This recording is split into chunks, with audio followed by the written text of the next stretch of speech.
Hello and welcome back to another episode of Real Bizarre. Recently, a seemingly usual video appeared on YouTube. It's about 100-meter dash sprint race for kids. The reason why the video got so popular is because one of the boys managed to reach an impossible speed for his age. Meet 7-year-old Rudolph Ingram. They call him Blaze. Rudolph the Blaze is the fastest kid on the planet.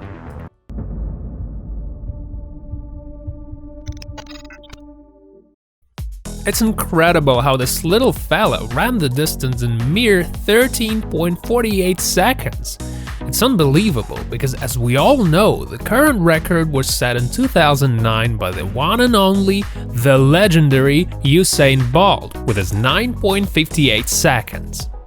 Rudolph's father is very proud that his 7-year-old son is the fastest kid in the world. So far, Ingram won 36 medals, including 20 gold medals. The boy is Amateur Athletic Union champion. Many popular brands are fighting against one another to make Rudolph their trademark man. And though Rudolph is still a little boy, he already has six-pack, which is very unusual for a guy of his age. It's just possible that Rudolph could be a genetic genius. Or maybe his father is seriously interested in realizing the boy's full potential. Rudolph says that running helps him to waste that incredible amount of energy he accumulates during classes. Partly, the boy's remarkable skills are the product of his congenital hyperactivity, which is very common among kids. Medics who studied the boy's physique say that Rudolph is somewhat genetically enhanced. Here's what Rudolph said in one of his interviews. "I like running, especially down the hill when the wind blows right in your face. I always wished I had a bicycle, but I never had one. And so I started running faster than the guys were cycling, just so I could show them what I'm all about. Sometimes I like to think that I'm Ken Clark from the Superman movies. Other times I feel like I'm supersonic. I try to be swift and fast in everything I do. When it comes to sprints, my friends can't keep up with me because they live in places where you can't run. And I'm lucky to live by the stadium, so I always get a chance to practice. The only friend who could beat me was my dog. I want to be like Usain Bolt. He's so cool. He's very popular. People recognize him everywhere in the world. Now that I'm kinda famous, he heard about me. When I grow up, I'll definitely beat his record." Apart from his phenomenal running skills, Rudolph is a diligent student and an accomplished footballer. His football affection is his father's initiative. Rudolph Sr. was once a footballer himself. He's retired now and works as a football coach. It is kinda strange that the boy is so capable because none of his relatives possess any kind of special physical abilities that Rudolph could inherit. His father describes the boy as humble but very competitive. "I can give him all the tools to be great, but his drive and work ethic and competitive mentality, it sets the bar so much higher. This is my baby. I'm overly proud of him. He makes me so proud," says Rudolph Sr. "I don't like saying it, but I feel like his one-in-a-million child. I don't like saying it because he's my child, but I definitely feel like he does great things." Rudolph's dad is trying his best to keep the boy away from all the bad stuff. He don't let him mess around with the wrong people, keeps him from drugs and alcohol, and don't let him sit around playing video games all day. His dad is very serious about the future career of his son. One of the Japanese TV shows even posted a photo of the duo as an ideal father and son. Rudolph has already 500,000 followers on Instagram, which means that this little fella already makes enough money to sustain his family. The boy's popularity is only rising. He does endless interviews, photo shoots, commercials, and many other things that bring the Ingram family a lot of profit. Children's rights movement is a little concerned about the way Rudolph's father manages his son's life. They believe that the dad exploits the son and that he's solely driven by the commercial interest, but Ingram Sr. denies the accusations, saying that he's an honorable man. Everyone wants to be a proud parent. Everyone wants the best for their kids. "Those who think I'm exploiting my son are jealous of his success," says Ingram Sr. Unfortunately, it is well known that because of the endless training sessions, oftentimes kids like Rudolph can burn out pretty quickly. Let's just hope that Rudolph will remain true to himself and to his dream. Right now, Rudolph is busy preparing for the Autumn National Championship. He's planning to break his own current record and run the distance in about 12 seconds. Well, let's wish him luck! Our next hero is a great example for those of you who always try to find excuses not to hit the gym. Samuel KULBILA is a very talented bodybuilder from Africa.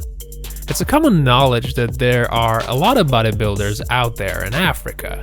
What's interesting is how Samuel manages to gain weight and form an incredible physique while spending minimum amount of money and without eating too much. Ghana native Samuel KULBILA is an incredible bodybuilder. When you look at his body, you realize that that's a real man's body. The trouble is, the conditions in which Samuel trains are not the most suitable for modern-day bodybuilders, to say the least. A simple guy from Ghana, Samuel is actually very popular on the net. Many people got interested in his open-air training sessions. 175,000 people is a lot of people. That's how many people subscribe to his Instagram. Samuel is 26. He is 173 centimeters tall and weighs 90 kilos. Samuel has been involved with trainings ever since he turned 6. His first training sesh dates back at 2011. He remembers the very day and all the little details of his first day because he was very impressed with what he saw. As is usually the case, Samuel couldn't move a muscle after his first day at the gym. His whole body was in total pain. But ever since that day, he got hooked, and now he can't imagine his life without these trainings. He did Mangana come one time and was placed 3rd in the middleweight division. Samuel doesn't have a strict schedule, but every once in a while, say minimum 1 time a week, he does some heavyweight lifting exercises. Sometimes he tries to sort of shock his body by doing some new exercises. When Samuel hasn't got much to do, he trains a couple of times a day. Although when he has to work, there is no much time left for training. Samuel and his pals never keep track of their records because they don't even know how much they pull. The only thing that matters is that the weight is evenly distributed. Records and medals are not that important for simple, honest working man of Ghana. Although Samuel knows that if he had enough money to train in a specialized gym with all the equipment, he would surely show some impressive results, that's a given. Samuel is a big fan of Simeon Panda and regards himself as a natural bodybuilder, meaning that he never messes with any type of steroids and things. And as he planning to become the best natural bodybuilder in the world, he's not gonna take any supplements to his diet. Samuel believes that the world of fitness is transfixed on drugs that people don't need. KULBILA says that all the best athletes are in Africa because they're natural.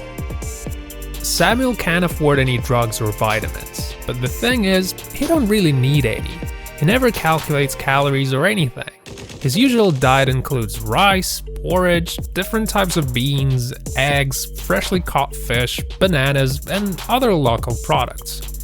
Because Samuel can't afford buying meat, he eats a simple meal 3 or 4 times a day.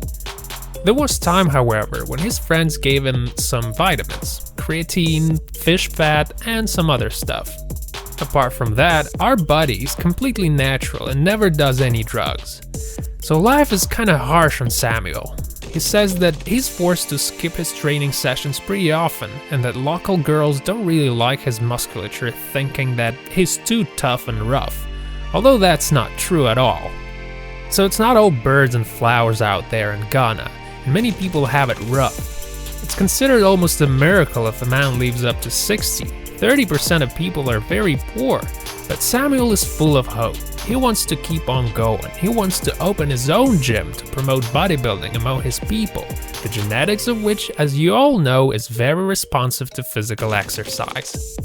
Samuel says that his success is not only due to genetics, but long, hard work. His body is a product of both diligence and efforts, multiplied by many hours of work. So what do you guys think about Rudolph and Samuel? They're quite the characters, aren't they? Leave your comments down below and don't forget to subscribe. If you like this video, give it a thumbs up and share it with your friends who are too lazy to go to gym. Thanks a lot for watching, we'll see you next time.